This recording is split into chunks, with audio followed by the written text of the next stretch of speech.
नमस्कार। अच्छा, कभी ऐसा हुआ है कि कोई भाषा किताबों में तो सीखी, पर जब असल में लोगों को बोलते सुना तो लगा, अरे ये तो कुछ और ही है। आज हम एक ऐसी ही दिलचस्प भाषा तमिल की दुनिया में चल रहे हैं जहां ये अंतर बहुत साफ साफ दिखता है। और ये बात तमिल के लिए तो एकदम सटीक बैठती है। तमिल में ना असल में दो अलग अलग वर्जन है। एक है किताबी तमिल जो लिखने पढ़ने में इस्तेमाल होती है, और दूसरी है वो जो सड़कों पर दोस्तों के बीच मतलब असल जिंदगी में बोली जाती है। चलिए एक छोटा सा एग्जाम्पल देखते हैं। जैसे अच्छा बोलने के लिए फॉर्मल किताबी शब्द है नंदरू, लेकिन आप बाहर जाकर सुनेंगे तो शायद ही कोई ये बोलता हो। लोग कहते हैं नल्ला। या और भी मजेदार बात यह है कि इंग्लिश का शब्द सुपर भी खूब चलता है। तो चलिए एक आम दिन की शुरुआत करते हैं, और सबसे पहले क्या आता है? ग्रीटिंग्स, यानी कि अभिवादन। और तमिल में ये बहुत इंटरेस्टिंग है, क्योंकि आप किससे बात कर रहे हैं इससे आपका नमस्ते करने का तरीका भी बदल जाता है। मोटे तौर पर देखें तो 3 लेवल हैं। एक है एकदम फॉर्मल, मतलब बड़ों और टीचर्स के लिए। फिर आता है कैजुअल, जो दोस्तों और हमउम्र लोगों के साथ चलता है। और आखिर में है परिवार वाला, जिसमें बहुत अपनापन और प्यार झलकता है। लेकिन एक शब्द है जो समझिए कि एक मास्टर की है, वो है वणक्कम। ये हेलो भी है, गुड बाय भी है, और ये लगभग हर सिचुएशन में काम करता है। फॉर्मल हो या कैजुअल, वणक्कम हमेशा सेफ है। अच्छा, ग्रीटिंग्स तो हो गई। अब थोड़ा बाहर निकलते हैं। मान लीजिए हम किसी मार्केट में हैं, और मार्केट का मतलब हिसाब किताब, नंबर्स। ये देखने के लिए बेस्ट जगह है कि बोलचाल वाली तमिल किताबी तमिल से कितनी अलग और आसान है। जरा यहां देखिए, जो फॉर्मल नंबर्स है ना लिखने वाले, वो बोलने में थोड़े छोटे और आसान हो जाते हैं। जैसे उन्रू बन गया उन्नू, इरंडू बन गया रेंडू। सुनने में ज्यादा फास्ट और नेचुरल लगता है ना। और अच्छी बात यह है कि एक बार 1 से 10 तक सीख लिया तो आगे की गिनती बहुत आसान है। एक सिंपल सा पैटर्न है, बस उसे फॉलो करना होता है। मतलब कोई ज्यादा रट्टा मारने की जरूरत नहीं है। तो वापस मार्केट में आते हैं।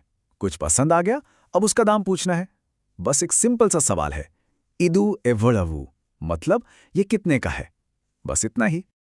अब इतनी शॉपिंग हो गई तो जाहिर है भूख तो लगेगी ही।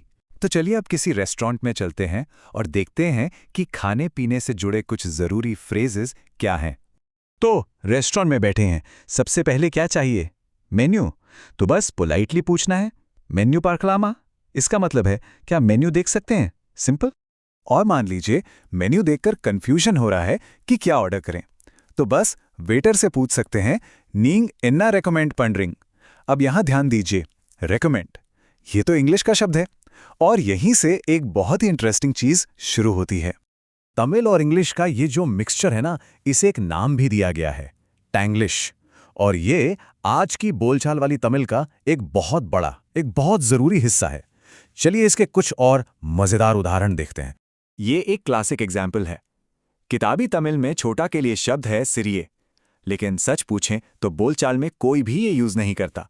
हर कोई बोलता है चिन्ना। या फिर तेज को ले लीजिए, इसका भी एक फॉर्मल तमिल शब्द है वेगमाग, लेकिन ज्यादातर लोग क्या बोलेंगे? स्पीडा। जैसे किसी को बोलना हो तेज चलो तो कहेंगे स्पीड अप हो। इंग्लिश का स्पीड यहां पर एकदम फिट हो गया है। और आसान के लिए तो पूछिए ही मत, फॉर्मल शब्द एलिदू लगभग गायब ही हो गया है। अब हर कोई बस इजी बोलता है। ये तो मतलब 100% इंग्लिश वर्ड ने अपनी जगह बना ली है। ये वाला सेंटेंस तो टैंग्लिश का परफेक्ट एग्जाम्पल है। क्रेडिट कार्ड एक्सेप्ट पन्नू विंगला। इसमें देखिए, क्रेडिट कार्ड और एक्सेप्ट दोनों इंग्लिश के शब्द हैं, लेकिन उन्हें तमिल के ग्रामर में फिट कर दिया गया है। कमाल है ना। तो ये जो टैंग्लिश है, ये सिर्फ कुछ शब्द नहीं है, ये दिखाता है कि भाषा कैसे जिंदा रहती है। वो मॉडर्न जिंदगी के हिसाब से खुद को बदलती है, नए शब्दों को अपनाती है। तो यहां पॉइंट ये नहीं है कि किताबी भाषा सही है और बोलचाल वाली गलत, या इसका उल्टा। ऐसा बिल्कुल नहीं है। ये तो बस इस बात का सबूत है कि भाषा एक जीती जागती चीज है जो समय के साथ बदलती रहती है, एवॉल्व होती है। असल में जब हम इन दोनों रूपों को समझते हैं, किताबी भी और बोलचाल वाली भी, तभी हमें तमिल कल्चर की पूरी असली तस्वीर मिलती है। एक ऐसा कल्चर जो अपनी पुरानी जड़ों को बहुत सम्मान देता है, लेकिन साथ ही नए और मॉडर्न आइडियाज को अपनाने से भी नहीं हिचकिचाता। तो ये सोचने वाली बात है ना कि किसी भाषा का इस तरह से बदलना, जहां परंपरा और मॉडर्न दुनिया एक साथ घुल मिल जाती हैं, ये उस भाषा को बोलने वाले लोगों और उनके कल्चर के बारे में हमें क्या सिखाता है।